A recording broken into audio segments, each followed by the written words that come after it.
some of the stuff I'll tell you, you'll be tested on just on the different models, but Dr. Pro said we're not going to put this on the exam. So to start off, the big thing she wants us to know is that this is our ethmoid bone, and this is our sphenoid bone. So I'll turn it towards you guys so you guys can see. This is the ethmoid, and those butterfly wings are your sphenoid. You guys can see this is the ethmoid, and these butterfly wings are the sphenoid. So we'll start off with the ethmoid bone. So I don't know if you guys have looked at the skull yet or not, but if you guys remember, then this is the perpendicular plate. It's kind of like that backer part of your nose. So this is the bottom of our ethmoid bone. So if this is the perpendicular plate, then on the back side of this is going to be our cribriform plate and our crystal galli. Now our olfactory nerve sits on the crystal galli, and that's kind of right on the top of our nose, and that helps us smell because olfaction is the sense of smell. So that all makes sense. So this is kind of what it sits like in the brain, in the skull. Then I told you guys that this is your sphenoid bone. Oh, one more thing about the ethmoid. So all of these hollowed out areas, these holes, that all makes up the ethmoid sinus. So a lot of times people get pressure and headaches in this area, especially this time of the year.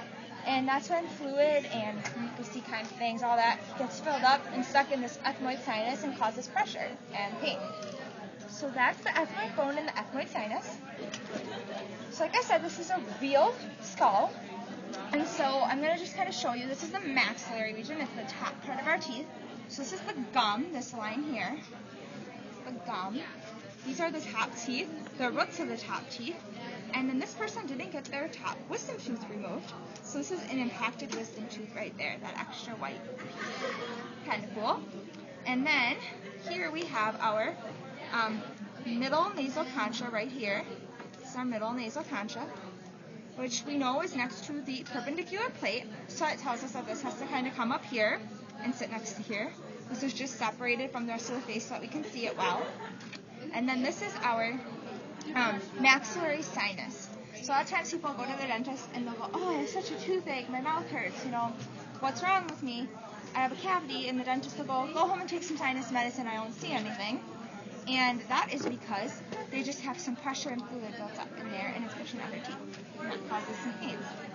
And so that's the maxillary sinus.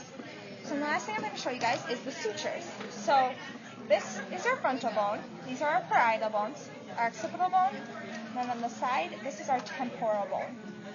So that's the temporal. So to separate the frontal from the two parietals is called our coronal suture.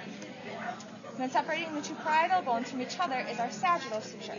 So if you remember from the beginning of the semester, we have a sagittal cut that went down the middle of the body. Sagittal cut down the middle of the two parietal bones. So down the middle of the skull. Sagittal. Then this is our occipital and our parietal. So to separate those two, we have our lambdoidal suture. So that's the lambdoidal suture. And then we also have the squamosal suture, separating the temporal from the parietal bone. Do you guys have any questions on any of that? No? All right, sounds good. Thank you.